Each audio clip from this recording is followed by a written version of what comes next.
దేవునికి ఎంత ఉంటుంది?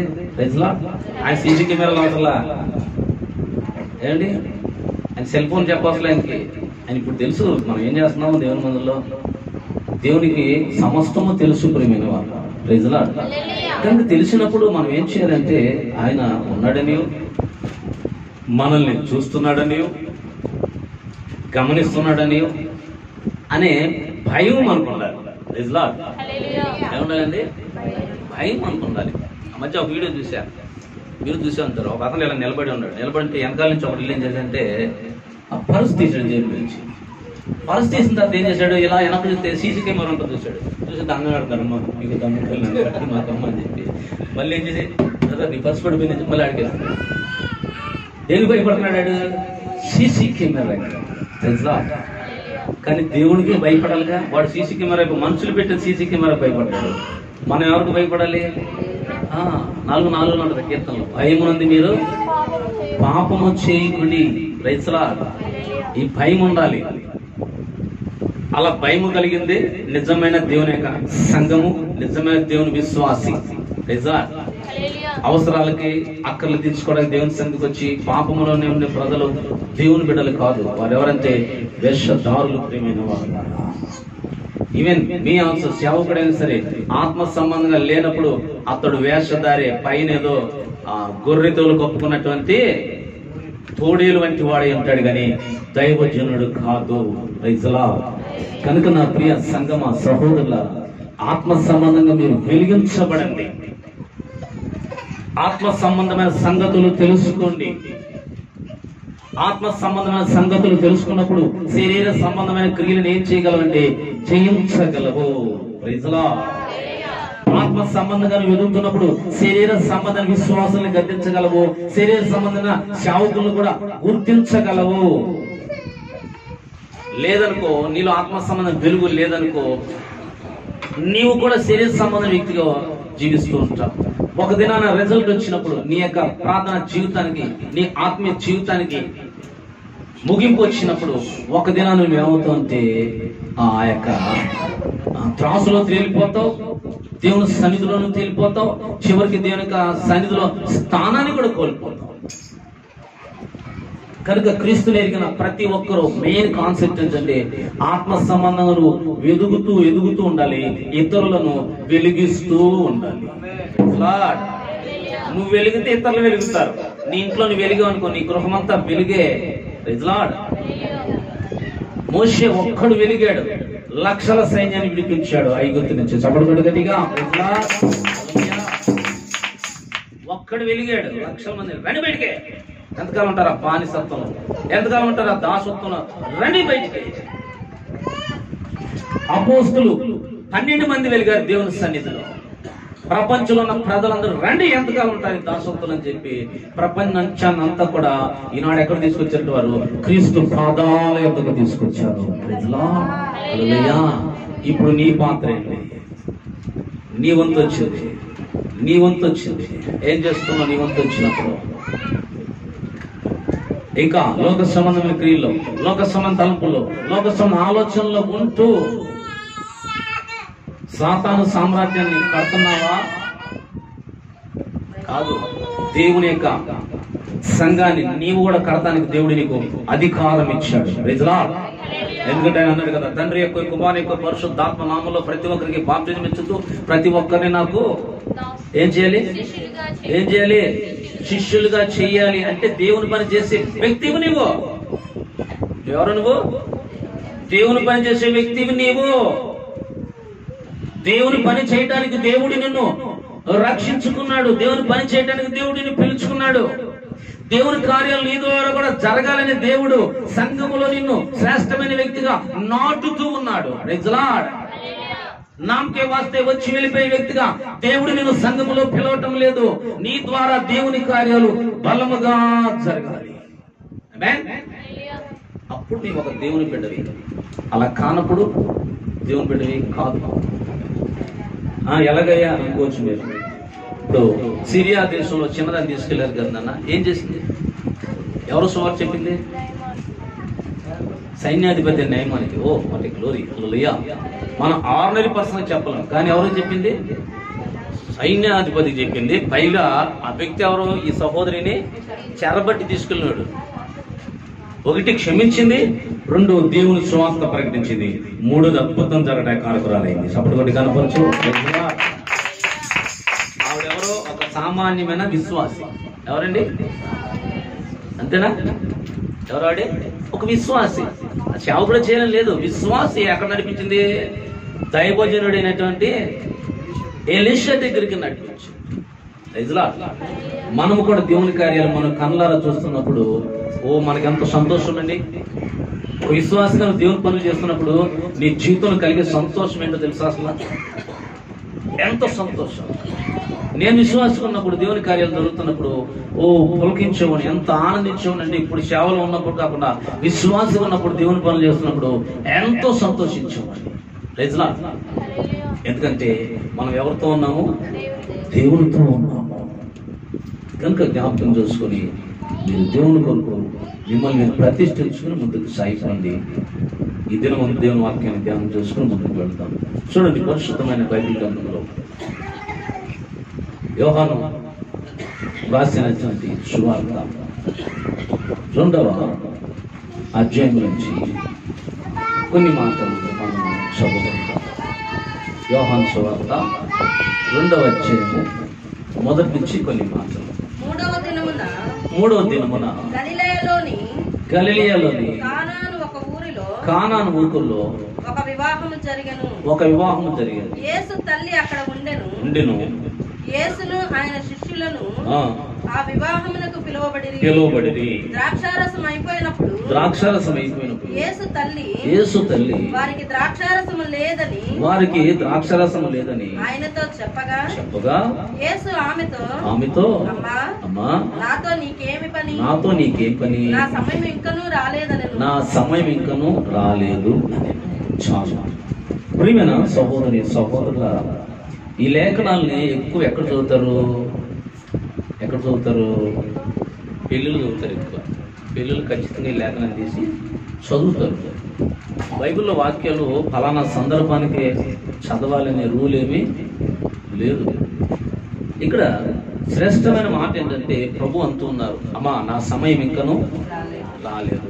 దేంటి సమయం రాకపోవడం ఏంటంటే అని పరిశీలన చేసినప్పుడు మనందరికీ తెలుసు, కానాను ఊర్లో అంతా యేసుప్రభు వారు, వారి తల్లి, అలాగే యేసుప్రభు వారి శిష్యులు ఎక్కడికి వెళ్ళారు? వివాహానికి వెళ్ళారు. వివాహానికి వెళ్ళినప్పుడు యూదుల యొక్క ఆచారం, ఇశ్రాయేల్ యొక్క ఆచారం ఏంటంటే వచ్చిన ప్రతి ఒక్కరికి ఏమి ఇస్తారంటే ద్రాక్షారసం ఇస్తారు. ప్రతి ఒక్కరికి. ఇప్పుడు మనకి ఇవ్వట్లేదు, కానీ మనకి ఇదివరకు మ్యాంగో సీజన్ వస్తే ఖచ్చితంగా మామిడికాయ పెట్టారు. అయ్యో తెలిసిన చక్కగా గ్లాసుల్లో గుజ్జు తీసేసి ముందే ఆ గ్లాసుల్లో పోసి ఆ పెళ్ళిళ్ళలో పెట్టారు. నేను కొన్ని వివాహాల్లో చూసా. కొంతమంది ఏంటంటే డ్రింకులు పెడతారు. అదొక ఆచారం. ఇశ్రాయేల్ కూడా ఆచారం ఏంటంటే ద్రాక్షారసం పెడతారు. ప్రేమైన వాళ్ళు, ఎందుకంటే ఇశ్రాయేల్ దేశంలో ఎక్కువ ఏం పడితే ద్రాక్ష, ఇంకా ఖర్జూర, ఇంకా అంజూరం, ఇంకా ఒలివ, ఇవన్నీ కూడా శ్రేష్టమైన ప్రేమైన మాట. ఆత్మ సంబంధం ఎదుగుతున్న మీరు ఇలాంటి శ్రేష్టమైన విషయాలు జ్ఞాపకం చేసుకోండి. ఇశ్రాయేల్ దేశంలో ఎక్కువ ఒలివ నూనె వాడతారు దేవుని యొక్క ఆలయంలో. అలాగే ద్రాక్ష ఎక్కువ పండుతుంది. ఏమండి, అంజూరం ఆ ఇశ్రాయేల్లో మాత్రం దొరుకుతుంది. అంజూరం మిగతా చోట్ల పండదంటారు. అలాగే ఖర్జూరం కూడా అరబీ, సౌదీ అరేబియా కంట్రీలో ఖర్జూరం ఎక్కువ ఉంటుంది. ఇలాగా వారు పండేటట్టు ఎక్కువ పంట అయినటువంటి ద్రాక్షారసాన్ని ఇశ్రాయేల్ వచ్చిన అందరికీ ఏం చేస్తారంటే గౌరవ సూచనగా ఇస్తూ ఉంటారు. ప్రియమైన వాళ్ళ, మన ఇంటికి ఎవరిని వస్తే మనం ఏం చేస్తాం? ముందు రాగానే ఏం చేస్తారు? కాళ్ళకు నీళ్లు ఇస్తారు. కొద్దిగా ఏంటంటే ఎంత ఆచారం వద్దు అనుకున్నా సరే రాగానే కాళ్ళకు నీళ్ళు ఇవ్వడం ఏంటి? ఒక గౌరవం. అది ఆచారం కాదు కానీ గౌరవం. కాళ్ళు కొడుకు నీళ్ళు వెంటనే ఏం చేస్తావు? లోపల రాగానే వేస్తావు, మంచినీళ్ళు ఇస్తావు. తర్వాత ఏం పెడతావు? కొద్దిగా టీ పెడతారు. కొంతమంది ఏం చేస్తారు? కాఫీ ఇస్తారు. ఇలా ఏంటంటే వచ్చిన వ్యక్తిని ఏం చేస్తారంటే దాన్ని ఏమంటారంటే రిసీవ్నెస్ అంటారు. ఇది బాగా గుర్తుపెట్టుకోండి. ఇది వాక్యమా కాదని కాదు. ప్రభు ఏమంటారంటే ఆతిథ్యము చేయుట మంచిది కాదు. మరొకటి మన ఇంటికి ఎవరిని వచ్చారు ఇంకేం చేయాలి? ఎనీబడి అట్లీస్ట్ కనీసం వాటర్ అయినా ఇవ్వాలి.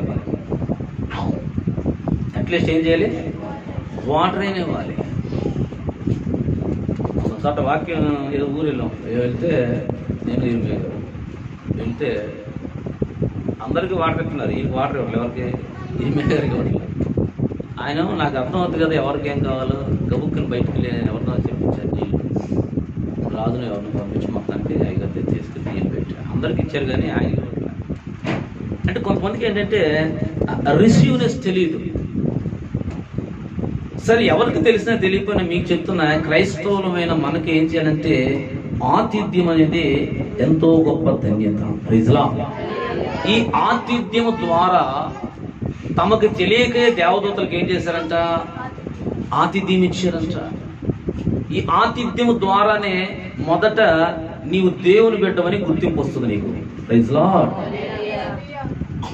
కొంతమంది గురించి కొంతమంది నాకు సాక్ష్యం చెప్తుంటారు. ఆయన ఏదో అనుకున్నాను కానండి, ఇంటికి వెళ్తే భలే మాట్లాడతాడండి, అసలు ఎంత ప్రేమ చూపిస్తాడండి. ఆ సహోదరుని ఏదో అనుకున్నాను కానండి, ఆవిడ ఇంటికి వెళ్తాడండి, అసలు చాలా హ్యాపీగా రిసీవ్ చేసుకుంది, నవ్వుతానే ఉంది వచ్చేదాకా. ఏదో అనుకున్నాను ఆవిడతో మాట్లాడినప్పుడు, లేకపోతే ఆ సహోదరుడితో మాట్లాడినప్పుడు అనేది సాక్ష్యాలు నేను వింటున్నప్పుడు ఆ కొంతమంది గురించి నేనేం చేస్తుంటానంటే చాలా సంతోషిస్తుంటాను. ప్రేమైన వాళ్ళు ప్రైజ్లా. అలా మనందరికీ మొదట ఏముండాలంటే మీ ఇంటికి వచ్చినప్పుడు ఆతిథ్యం చేతి నేర్చుకోండి. వాక్యం అది కాదు కానీ సందర్భం వచ్చింది చెప్తున్నా. క్రైస్తవుడు అనబడటానికి నీకు మొదటి లక్ష్యం ఏంటంటే నీలో రిసీవ్నెస్ ఉండాలి. లేక రోడ్డు మీద కనపడ్డారు ఆతిథ్యం చేయలు. రోడ్డు మీద కనపడి ఏం చేయాలి? నీ పలకరింపు ఎలా ఉండాలి? పలకరింపు ఎలా ఉండాలి? ఆప్యాయతగా ఉండాలి. మొత్తం రోడ్డు మీద వెళ్తున్నా ఆడెవడో వెళ్ళినట్టు పోతాడు ఎటు నుంచి. ఒక చర్చిలో ఉన్నాం అప్పుడు, సపోజ్ మనం రోడ్డు మీద వెళ్తారు, రేపు కనుకోవడం ఎక్కడో కనుక్కున్నప్పుడు ఏం చేయాలి? ప్రైజ్లాడు, వందనాలు చెప్పుకోవాలి. ఏమైనా ఎక్కడ దాకా వెళ్తున్నాయి నవ్వుతూ పాలకి. కొంతమంది ఏంటంటే ఆదివారం కలుపుతాం, రెండో రోజు అటు పోతుంటాం మనం, ఇటు పోతుంటాం మనం. అలాగే తెలిసిన వాళ్ళు కనపడినప్పుడు నువ్వు దేవుని బిడ్డవు కాబట్టి నువ్వు ఎవరు పలకరియాలి? నువ్వే పలకరించే వ్యక్తిని ఏం చేయాలి? ఆప్యాయత చూపించాలి. ప్రైజ్లాడ్. ఇదేంటంటే ఆతిథ్య ధర్మం. సరే, మన సబ్జెక్ట్ అది కాదు. అలాగా ఆ దినమంది ఏమైపోయిందంటే అక్కడ ద్రాక్షరసం అయిపోయింది. అంటే ఆ కుటుంబంలో ఏం కలుగుతుందంటే ఒక అవమానం కలుగుతుంది. ప్రియమైన వాళ్ళ అయిపోతే ఎంత అవమానం తెలుసా? ద్రాక్షరసం ఏమన్నా పెరిగింది పిలిచే మమ్మల్ని అని అంటారు. కొన్ని పెళ్ళిళ్ళు చూడండి, పెరిగేం గొడవలేని గొడవలు ఉంటాయి. కొన్ని పెళ్ళిళ్ళు మధ్య కోసం గొడవ పెడతా అనుకుంటారు. వీళ్ళంతా పెళ్లి కూతురు పెళ్లి కూడా బాగానే ఉంటారు కానీ వీళ్ళు పారిపోతూ ఉంటారు వచ్చిన. ఇక్కడ ద్రాక్షరసం అయిపోయినప్పుడు ఈ మాట ఎవరికి ఎవరు చెప్తున్నారు? తల్లి వెళ్ళి ఎవరితో చెప్తుంది? శిష్యులతో. యేసుప్రభు వారితో అంటుంది. అప్పుడు యేసుప్రభు వారు అన్నారు, అమ్మా నాతో నీకేమి పని, నా సమయం ఇంకనూ రాలేదు. ఇక్కడ మనం గమనించుకోవాల్సిన విషయం అవుతుంది. తల్లి ఉంది, శిష్యులు ఉన్నారు, యేసుప్రభు ఉన్నారు. కానీ తల్లి వెళ్ళి చెప్తుంది యేసుప్రభు వారికి. అంటే ఆయన అక్కడ లేడా? ఏనా? అందరూ వినాలి. ఉన్నాడా లేడా? ఆయన ఉన్నాడు. కానీ ఎందుకు మాట్లాడాల? మౌనంగా ఉన్నాడు ఆయన. తల్లికి ఇచ్చిన ఆన్సర్ అదే. ఏమన్నాడు ఆయన? నా సమయం ఇంకనూ రాలేదు. ఆయన తెలియదా ద్రాక్షరసం అయిపోయిందని? తెలుసు. అలాగే ఈ దినమందు దేవుని సన్నిధిలో ఉన్న ప్రియమైన సహోదరి సహోదరుడా, నీ యొక్క ఆత్మీయ జీవితంలో కావచ్చు, లేక నీ యొక్క అవసరంలో అక్కర్లు కావచ్చు, ఈ రెండు విషయాల్లో కూడా నువ్వు బలవంతుడువో బలహీనుడువో ఎవరికి తెలుసు? దేవునికి తెలుసు.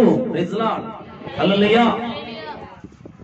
మనకు తెలియదు, ఆయనకు తెలుసు అని మనకు తెలియక చాలా మంది ఏం చేస్తుంటారంటే శ్రమల్లో, శోధనలో, ఇరుకుల్లో, ఇబ్బందుల్లో ఉన్నప్పుడు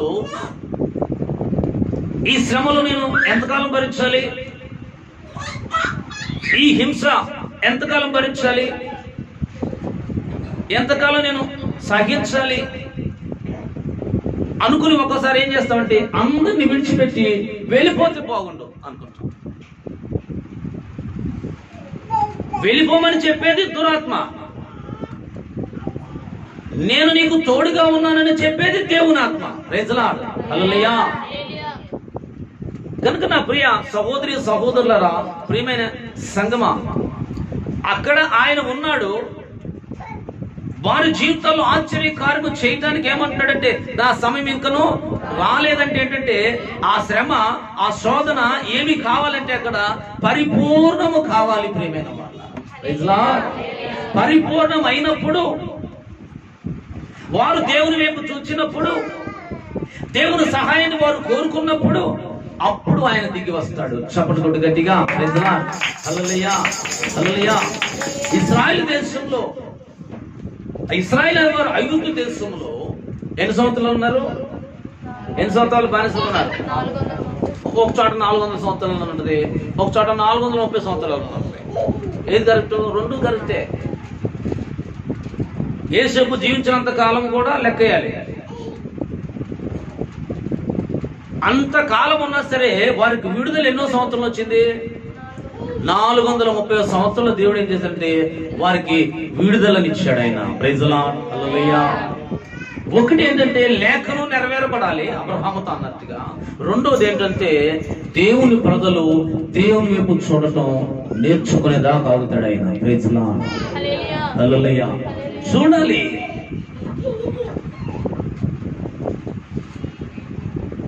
ఇక్కడున్న మనందరిలో చాలా సమస్యలు, శోధనలు ఉండొచ్చు. నాలో, నీలో, అందరిలో. మనలో ఒకసారి ఒక నిరాశ, నిస్పృహ. ఏంటి ఇంత దేవునికి నమ్మకంగా ఉంటున్నా, ఇంతగా విధేయుడని విధేయురాలని ఉంటున్నా, ఎందుకని నాకే ఇలా జరుగుతుందని అనేక సార్లు మనలో ఏం తగ్గిపోతుందంటే ప్రార్థన బలము తగ్గిపోతూ ఉంది. మనలో పరిశుద్ధత తగ్గిపోతూ ఉంది. మనలో దేవుని మీద విశ్వాసము సన్నగిల్లిపోతూ ఉంది. ఆయన చేయగలడా, చేస్తాడా, చేయడా అనేటువంటి సందిగ్ధతలో ఉంటూ మన ఆత్మీయ జ్యోతి ఏమైపోతుందంటే డ్యామేజ్ అయిపోతుంది. ప్రియమైన సహోదరులు, సహోదరులారా, అందుకనేమో దేవుడు ఈ దినం నీతో మాట్లాడుతున్నాడు. ఆయన నీ జీవితంలో కార్యాలు చేయటానికి ఒక సమయం ఉన్నది. చప్పటి కొట్టు గట్టిగా, హల్లెలూయా. ఈ సమయం వరకు కూడా నీ ఆత్మీయ జీవితంలో ఆత్మీయ యాత్ర ఏమవుతూ ఉండాలంటే కొనసాగుతూ ఉండాలి.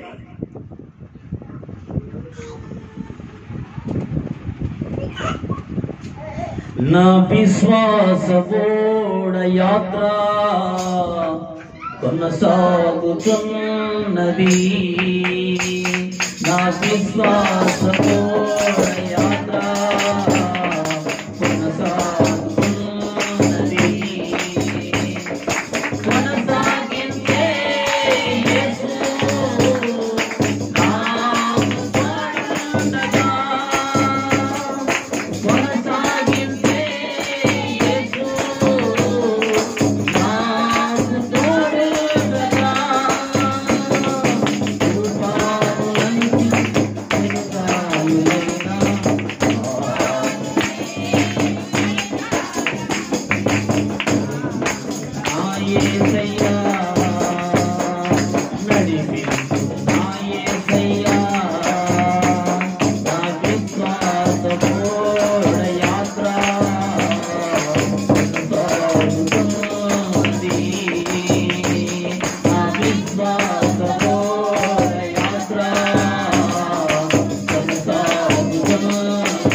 ఆయన నిన్ను బ్లెస్ చేసే వరకు, ఆయన నిన్ను ఉన్నతంగా నిలబెట్టే వరకు కూడా నీ విశ్వాస యాత్ర ఏమవుతుండాలంటే కొనసాగుతూ ఉండాలి. ప్రియమైన వాళ్ళు ఏం చేయాలండి? కొనసాగుతూ ఉండాలి. ఒక మానవుడు నీకు మేలు చేయాలంటే అనేక రకాలుగా నిన్నేం చేస్తాడంటే పరిశీలన చేస్తాడు. అనేక రకాలుగా ఒక వ్యక్తి నీతో స్నేహం చేయాలంటే నిన్ను పరిశీలన చేసిన తర్వాతే నీతో స్నేహం చేస్తాడు. ఒక వ్యక్తికి నీ మీద నమ్మకం కుదరాలంటే నీ క్యారెక్టర్ పరిశీలన చేసిన తర్వాతే నీకు బాధ్యతలు అప్పగిస్తాడు. అలాగే దేవుడు కూడా ఆయన విశ్వాసంలో నువ్వు నిలబడగలవా లేదా, మధ్యలో తొలగిపోతాయేమని చెప్పి కొంతకాలం నిన్ను నీ విశ్వాసాన్ని ఆయన ఏం చేయొచ్చు అంటే పరీక్షించవచ్చును. ఈ పరీక్షలో నువ్వేం చేయాలంటే ఖచ్చితంగా నిలబడాలి. ప్రజలా హల్లెలూయా. నిలబడినప్పుడు దేవుడు నీ జీవితంలో ఖచ్చితంగా ఆశ్చర్యకార్యాలు చేస్తాడు. ఆమేన్. నీలే ఉండాలంటే సహనం ఉండాలి. ఇశ్రాయేలు ప్రజలు 430 సంవత్సరాల ప్రాంతంలో ఉన్న వారు ఎప్పుడు దేవునికి మొరపెట్టారంటే శ్రమలు శోధనలు ఎక్కువైపోయినప్పుడు దేవునికి ఏం చేశారండి? మొరపెట్టినప్పుడు ఆయన అంటాడు, నేను దిగి వచ్చి తిని నా ప్రజల యొక్క మొర నేను విన్నాను కాబట్టి వారిని రక్షించడానికి ఏం చేశాను? నేను దిగి వచ్చి తిని. అంటే ఇశ్రాయేలుకి దిగి వస్తాడా? మనకి రాడా?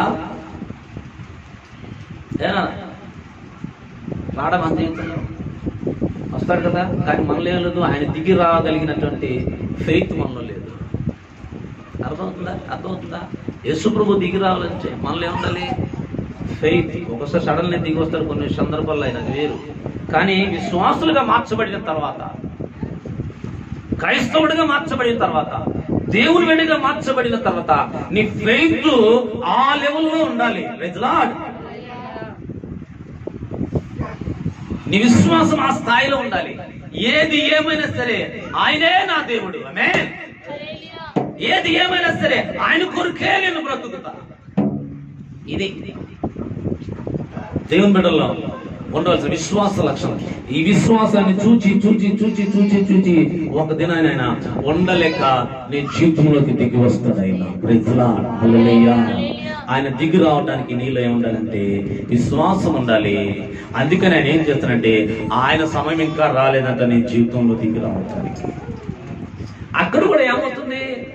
తల్లి మొరపెడుతుంది, శిష్యుల దగ్గరికి వెళ్తున్నారు. అసలు మెయిన్ మొరపెట్టాల్సింది ఎవరు? ఎవరికి కొరత ఉంది అక్కడ?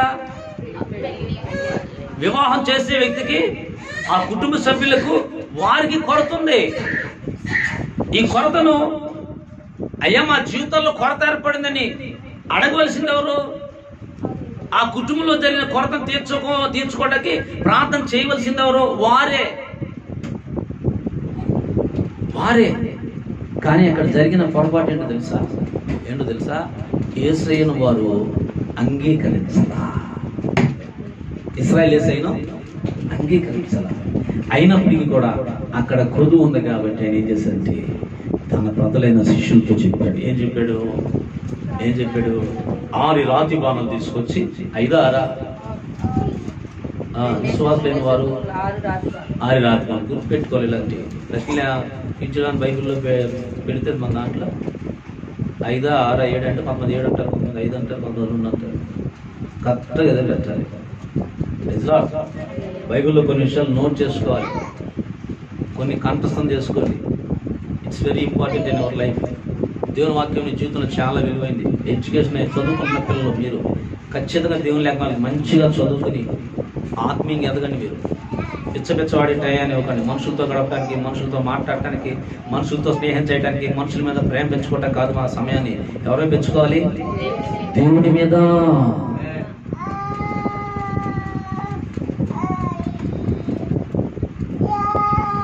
ఆరు రాతి బాణాలు తీసుకొచ్చి, రాతి బాణాలు నిండా ఏ నింపాలంట అంటే అంతకుముందు రాతి బాణాలు ఏముంది? అంతకుముందు ఏముంది? అంతకుముందు ఏముంది?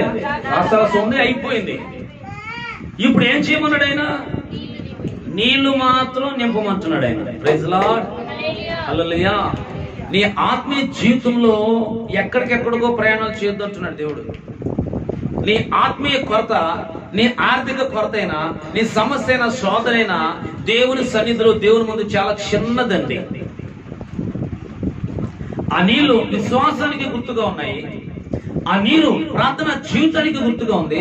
ఆ నీరు పరిశుద్ధాత్మకు గుర్తుగా ఉంది. ఆ నీరు ఆత్మ సంబంధంగా ఎదుగుతున్న జీవితానికి గుర్తుగా ఉంది. Praise Lord. హల్లెలూయా. ఆ నీళ్ళే పోసారు వాళ్ళు. తర్వాత ఏమన్నాడు ఆయన? ఇప్పుడు ముంచి చదవనమ్మా. చెప్పగా పోయిరి. ఆ ద్రాక్షారసం ఎక్కడ నుండి వచ్చెనో ఆ నీళ్లు ముంచి తీసుకొని పోయిన పరిచారులకే తెలిసినది గాని విందు ప్రధానికి తెలియకపోయిన గనుక ద్రాక్షారసమైన ఆ నీళ్లు రుచి చూచినప్పుడు ఆ విందు ప్రధాని పెండ్లి కుమారుని పిలిచి ప్రతి వాడును మొదట మంచి ద్రాక్షారసమును పోసి జనులు మత్తుగా ఉన్నప్పుడు జగ్గు రసము పోయి చాలండి. ఏంటి మాట అన్నప్పుడు ఆ ఇంటి వారు తయారు చేసుకున్న ద్రాక్షారసము కంటే యేసుప్రభు వారు చేసినటువంటి ద్రాక్షారసం అంతా మధురముగా ఉందంట. చప్పట్లు గట్టిగా హల్లెలూయా హల్లెలూయా. నీ జీవితంలో అవసరంలో అక్కర్లో తీర్చుకోవటానికి నీవు ప్రయాసపడి ఏర్పరచుకున్న నీ యొక్క ఆర్థిక స్థితి కావచ్చు, నువ్వు ప్రయాసపడి సంపాదించుకున్నటువంటి నీ ఆస్తులు కావచ్చు, లేదా అప్పులు చేసి నువ్వు అనుభవిస్తున్న ప్రస్తుత స్థితి కావచ్చు, వీటన్నిటికంటే కూడా దేవుడు నీ జీవితంలో బ్లెస్ చేసేటువంటి ఆ కార్యాలు మధురముగా ఉంటాయి. చప్పుడు కూడా కనపడితే దేవుని హల్లెలూయా. ఆయన ఇచ్చే ఆశీర్వాదం మధురంగా ఉంటుంది. ఆయన కలగ చేసుకుంటే ఆ ఆశీర్వాదం వరద వలె పొర్లుతూ ఉంటుంది, కానీ ఎవడను ఆపలేడు దాన్ని. మనంతటిగా మనం చేస్తే 1 లక్ష రూపాయలు అప్పు చేసి వస్తూ కొంటాం, 2 లక్షలు అప్పు చేసి ఎక్కడో చిన్న సైడ్ ఒక సెంటు భూమి దొరుకుతుంది అనుకుంటాం. కానీ ఆయన బ్లెస్ చేయడం ప్రారంభిస్తే హల్లెలూయా అది ఆగదు, అది కురుస్తానే ఉంటుంది. వర్షం లేక దేవుని వర్షం లేక. అయితే ఇవన్నీ జరగటానికి ఏంటంటే దేవునికి ఏమి రాలేదండి, సమయం రాలా. ఇక్కడ కూడిన అందరితో మాట్లాడుతున్నాడు. నేను జీవితంలో శ్రమలు, శోధనలు, ఇరుకులతో, ఇబ్బందులతో ఉంటున్నాను కదా. అనేక సార్లు అలిగి ఉండొచ్చు, అనేక సార్లు విశ్వాసం సన్నగిలి ఉండొచ్చు, కానీ దేవునికి నువ్వు ఏం చేయాలంటే సమయాన్ని ఇవ్వాలి బ్లెస్ చేయడానికి. ప్రైజ్ లార్డ్ హల్లెలూయా. దేవునికి సమయాన్ని ఇవ్వాలి బ్లెస్ చేయడానికి. రెండోది ఏంటంటే ఆయన చేయగలిగినటువంటి విశ్వాసం నీలో ఉండాలి. ఆయన చేసే వరకు కూడా ఆయనతోనే ఉండాలి. మధ్యలో రాంగ్ ట్రాక్ చేసి అటు ఇటు అటు అటు పరిగెత్తాలి. ఎవరికి సమయం ఇవ్వాలి? దేవునికి సమయం ఇవ్వాలి. ఎందుకంటే దేవుడు ఎప్పుడు కూడా సంపూర్ణతలో నుంచే మనల్ని చూస్తుంటాడు ప్రియమైన వాళ్ళు. అందుకనే పరిశుద్ధులు కూడా దేవుడు ఏమంటున్నాడు? పరిశుద్ధులు ఏం కావాలంట? ఏం కావాలి? ఎఫెసీ పత్రికలో ఉంటుంది. పరిశుద్ధులు ఏం కావాలి? సంపూర్ణులు. Praise Lord. అర్థం చేసుకోండి బాగా. పరిశుద్ధులు ఎవరు? యేసుక్రీస్తు రక్తంలో కడగబడిన వారు పరిశుద్ధులు. మీరు ఎప్పుడు సంపూర్ణులు అవుతారు? వినాలి అందరూ బాగా. పరిశుద్ధులు యేసుక్రీస్తు రక్తంలో కడగబడినప్పుడు ప్రతి పాపమును యేసుక్రీస్తు రక్తం వల్ల ఏం జరిగింది? పవిత్రులుగా చేస్తుంది. ఇప్పుడు సంపూర్ణ ఎలాగవుతుందంటే నిన్ను నీవుగా దేవుళ్ళు నువ్వేం చేసుకోవాలంటే సంపూర్ణుడివి చేసుకోవాలి. అప్పుడు కూడా గట్టిగా ప్రైజ్ లార్డ్. నువ్వేం చేసుకోవాలి? రక్షించాడు ఆయన, రక్తం కార్చాడు ఆయన. ఎదగటం ఇప్పుడు నీ పని. నువ్వు దేవుల్లో దినదినం ఏం చెబుతూ ఉండాలంటే ఎదుగుతూ ఉండాలి, వర్ధిల్లుతూ ఉండాలి. ఎలా వర్ధిల్లుతావు? ఎలాగా ఎలాగా ఎలాగా? దేవుని మాట ద్వారా ప్రతిరోజు నిన్ను నువ్వేం చేసుకుంటుండాలంటే కట్టుకుంటూ ఉండాలి ప్రియమైన వాళ్ళు. అప్పుడు ఏమవుతుంటే పరిశుద్ధుడైన నీవు సంపూర్ణతలోనికి వెళ్తావు.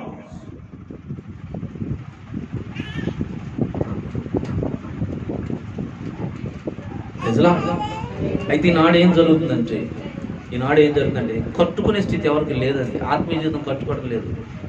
సపోజ్ ప్రార్థన అయిపోయిన తర్వాత మిగతా రోజులు దైవజనుడు ఆయన ఇళ్ళకి వెళ్ళినప్పుడు చూస్తే ఆత్మీయ జీవితంలో ఎవరిని ఎదుగుతున్నారని చూస్తే అందరూ కూడా ఎలా ఉంటారంటే చల్లారిపోయిన వారు లేకపోతే. ఇద్దరి ముందు దేవుని వాక్యం మాట్లాడుతుంది. ఆయన సమయం నీ జీవితంలో రావాలంటే నీవు నిలబడాలి. చూడండి, 1 పేతురు పత్రిక 5వ అధ్యాయం 6వ వచనం చదవండి. 1 పేతురు పత్రిక 5వ అధ్యాయం 6వ వచనం. దేవుడు తగిన సమయమందు మిమ్మును హెచ్చించినట్లు ఆయన బలిష్టమైన చేతి క్రింద దీన మనస్కులైయుండుడి. మళ్ళీ చదువు. దేవుడు తగిన సమయమందు మిమ్మును హెచ్చించినట్లు ఆయన బలిష్టమైన చేతి కింద. అక్కడేంటి? సమయం ఇంకా రాలేదు కదా. ఇక్కడేంటి? ఆయన మిమ్మల్ని హెచ్చించినట్లు. ఏ సమయం ముందు? తగిన సమయం ముందు హెచ్చించినట్లుగా. దేవుడు హెచ్చించాలి కానీ మనం ఏం చేసుకోకూడదు, హెచ్చించుకోకూడదు. చాలా విలువైన మాట. నిన్ను నువ్వు హెచ్చించుకోకూడదు. ఇప్పుడు ఎవరు హెచ్చించాలి నిన్ను? అక్కడ దేవుడు దర్శించాలి, దేవుడు దీవించాలి, దేవుడు బ్లెస్ చేయాలి. నేను ఆ సమయాన్ని నేను ఇవ్వాలి. దానికి అనుకూలమైన మాట ఏంటంటే దేవుడు తగిన కాలమందు మిమ్మల్ని హెచ్చించినట్లు. ఏ చేతులు ఇవి?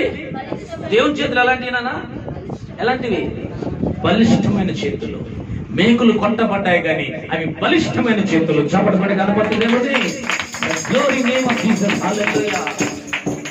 మేకులు కొట్టబడొచ్చు, కాళ్ళలో కొట్టబడొచ్చు, చేతుల్లో కొట్టబడొచ్చు, తలకి మొలకి పెట్టవచ్చు. కానీ ఆయన హస్తాలు, ఆయన దేహం, ఆయన తలంపులు, ఆలోచనలన్నీ కూడా బలిష్టమైనవి. ఆ బలిష్టమైన చేతి కింద ఎలా ఉండాలి నీవు? అమ్మా ఎలా ఉండాలి? దేవుడు మనల్ని బెస్ట్ చేయాలంటే ఏ విషయాలు చేయాలో మనం చూసుకోవాలి. ఎన్ని చాలా మంది మనలో లేకపోవచ్చు. ఎలా ఉండాలి? దీన మనస్కులై. నిండు మనసుతో నిన్ను ఆశ్రయించితి, దీన మనసుతో నీ కడసిరము వంచితి. నిండు మనసుతో నిన్ను ఆశ్రయించితి, దీన మనసుతో నీ కడసిరము వంచితి. మనసు వర్ణమేగిన మహనీయుడా, మనసు మాట కలిగిన నిజ దేవుడా, మనసు వర్ణమేగిన మహనీయుడా, మనసు మాట కలిగిన నిజ దేవుడా. నా మదిని కోవెలగా మలచుకోవయ్యా, నా హృదిని రారాజుగా నిలచిపోవయ్యా. నా మదిని కోవెలగా మలచుకోవయ్యా, నా హృదిని రారాజుగా నిలచిపోవయ్యా. మనసున్న మంచి దేవా, నీ మనసు నాకిచ్చావా. మనసు మలినమైన నాకై మనిషిగా దిగి వచ్చావా. మనసున్న మంచి దేవా. ఇప్పుడు 10 ఏళ్ళ క్రితం పాడే పాట, ఆఫ్టర్ 10 years. ఏం చేయాలంట? ఆయన బలిష్టమైన హస్తముల కింద ఎలా ఉండాలి? నువ్వు ఎలా ఉండాలి? ఎస్. ఎలా ఉంటుంది దేని మనసు? ఎలా ఉంటుంది నా దేని మనసు? చెప్పండి. ఎలా ఉంటుంది దేని మనసు? ఎలా ఉంటుంది? ఎలా ఉంటుంది దేని మనసు? మోషేతో దేవుడు మాట్లాడుతున్నాడు కదా. మోషేతో దేవుడు మాట్లాడుతున్నాడు కదా. ఎవరు మాట్లాడుతున్నాడు? మోషే మోషే అని పిల్లగానే మోషే ఏమైపోయాడు అన్న? ఏమైపోయాడు? గజ గజ గజ ఉనికిపోతున్నాడు. ఆ స్వామి ఇప్పుడు కూడా వినలేదు జీవితంలో. చాలా జాగ్రత్త కదండి. నవ్వేపు చూడండి, నవ్వేపు చూడండి. దేవుడు మోషే అని పిలిచాడు కదండి. పిలిచినప్పుడు మోషే ఎలా ఉన్నాడు? ఎలా ఉన్నాడు? గజ గజ గజ. మోషేతో కూడా భౌతికంగా మోషే ఆధిక్యతలు లేవా? ఎవరు ఐగుప్తు దేశానికి ఎవరు? మోషే రాజు కావాల్సినాడు కదా. దేవుడు పిలిచినప్పుడు ఏం చేశాడు? గజ గజ పోయాడు. వెంటనే ఏమన్నాడు? చెబుది అన్నప్పుడు వెంటనే ఏం చేశాడు? పాదరక్షలో తీసి సోదరు పరిచయం ఏం చేశాడు? సన్నిధిలో మోకరించాడు. దీన మనసు అంటే ఏంటంటే మనల్ని మనం ఏం చేసుకోవాలి? తగ్గించుకోవాలి. అందుకని మోషే గురించి దేవుడు అంటాడు, ఏమంటాడు? భూమి మీద ఉన్న వారందరిలోకెల్లా మిక్కిలి సాత్వికుల్ని దేవుడు ఏర్పరచుకుంటాడు. జాగ్రత్త. చిన్నపిల్లలు చెప్పిన వినాలి.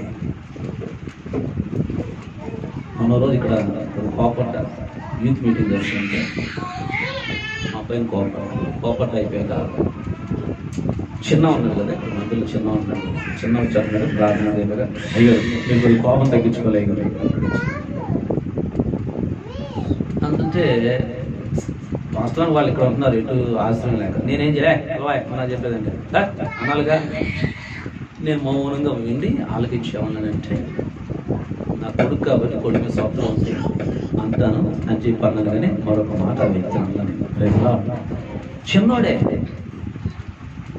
కానీ కోపం తగ్గించుకోవాలి కదా.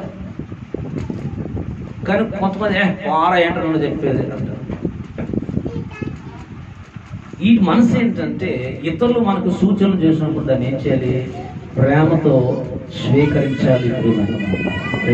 హల్లెలూయా. మోషే దీన మనస్సు కలిగిన వాడు కాబట్టి, సాత్వికుడు కాబట్టి, దేవుడు మాట్లాడుతున్నప్పుడు గజ గజ గజ గజ వణికిపోయాడు. Praise lord. అలాగే దేవుడు ఏమన్నాడు మోషేని, మోషే నువ్వు రా పైకి. ఎక్కడికి? ఎక్కడ రమ్మన్నాడు? సీనాయి పర్వతం మీద రమ్మన్నప్పుడు, అక్కడికి వచ్చినప్పుడు నేను నీతో మాట్లాడాలి రా అన్నప్పుడు మోషే మారు మాట్లాడుకుని వెళ్ళిపోయాడు పైకి. చప్పటి వరకు కనుకొచ్చి దేవుడిని. Praise Lord. వెళ్ళటం అంటే వెళ్ళినప్పుడు ఆయన బతికెళ్ళాడా? ఎంత అన్నం ఇంత వాటర్ బాటిల్ బతికెళ్ళాడా? ఏమంటే ఎలా వెళ్ళాడు? ఖాళీ కడుపుతో వెళ్ళాడు. 40 దినాలు దేవుని సన్నిధిలో ఖాళీ కడుపుతోనే ఉన్నాడు. కానీ దేవుని సన్నిధి ఏమి లేదు, నిద్ర లేదు, ఆకలి లేదు, దుఃఖం లేదు, వేదన లేదు. ఎప్పుడు 40 దినాలు ఎలా ఉన్నాడు? సంతోషిస్తూ ఉన్నాడు. ఇక్కడ 5 వారంలో పేతురు పత్రిక ఏముంటుంది? తగిన సమయం ముందు ఆయన మళ్ళీ హెచ్చించినట్లుగా ఆయన బలిష్టమైన చేతి కింద ఎలా ఉండాలి? మనందరం అహంకారం లేని వారిగా. కొంతమంది సేవకుల్లో కూడా అహంకారం చేశారు. కాస్త కోర్టు డ్యూటీ వేసుకుని సేవకుడి దగ్గరికి వెళ్ళి మాట్లాడతారు కదా. ఈవెన్ మేల్తోనే మాట్లాడలే కొంతమంది. ఒక దైవజనుడు ఇట్లా ఎవడో కూర్చున్నాడు పైన. ఆయన మీ వాక్యం చెప్తాకి మా సంఘాలకు రావాలండి, మా సభలకు రావాలండి పిలుస్తూ ఒక దైవజనుడు వెళ్తే రోడ్డు నుంచి పంపి ఖాళీలో నాకు వెళ్ళిపోమని చెప్పండి. ఇక్కడ బైబుల్ ఏమంటుందంటే ఆతిథ్యం చెయ్యండి, దేవునికి ఇంటికి వచ్చి రిసీవ్ చేసుకున్నాను కదా. అలా కూడా పంపించుకున్నారు ప్రియమైన వాళ్ళ.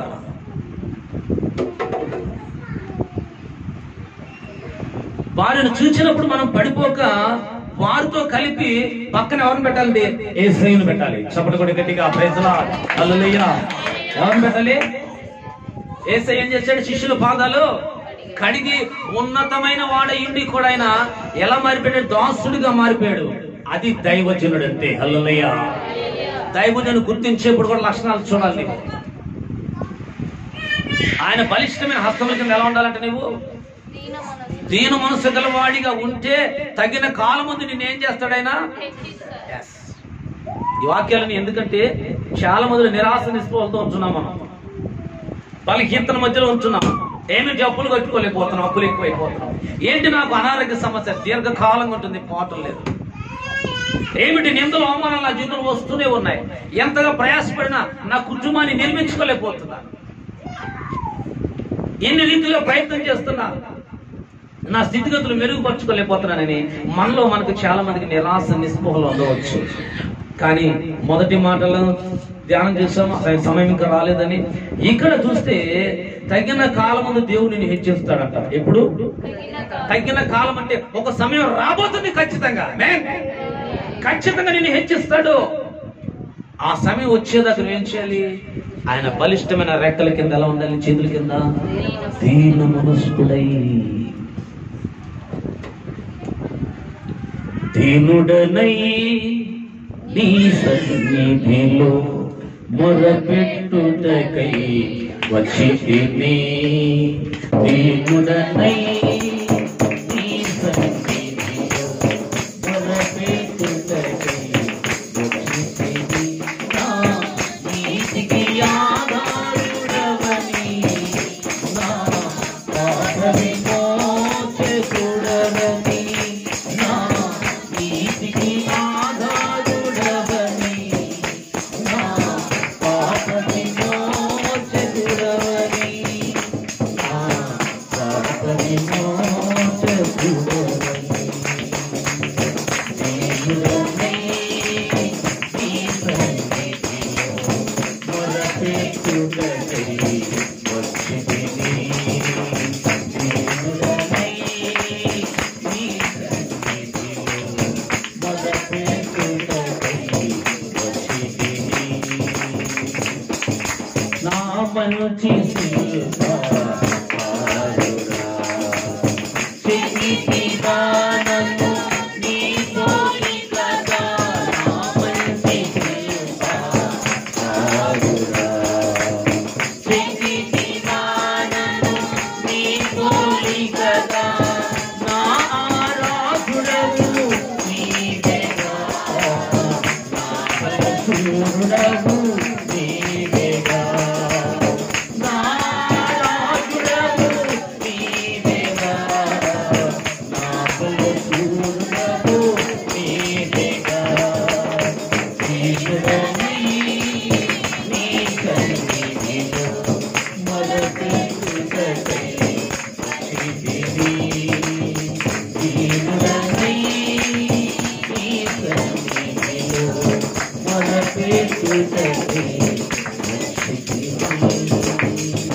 హల్లెలూయా. సంగమా, దేవుని బిడ్డలారా, మీ ఆత్మీయ జీవితాలు దినదిన దేవుళ్ళు వర్ధిల్లుతూ ఉండాలి. సీక్రెట్ గమనించుకోండి. నీ ఆత్మీయ జీవితం ఎప్పుడైతే వర్ధిల్లుతూ ఉంటుందో నీ అవసరతలు కూడా తీర్చబడుతూ ఉంటాయి.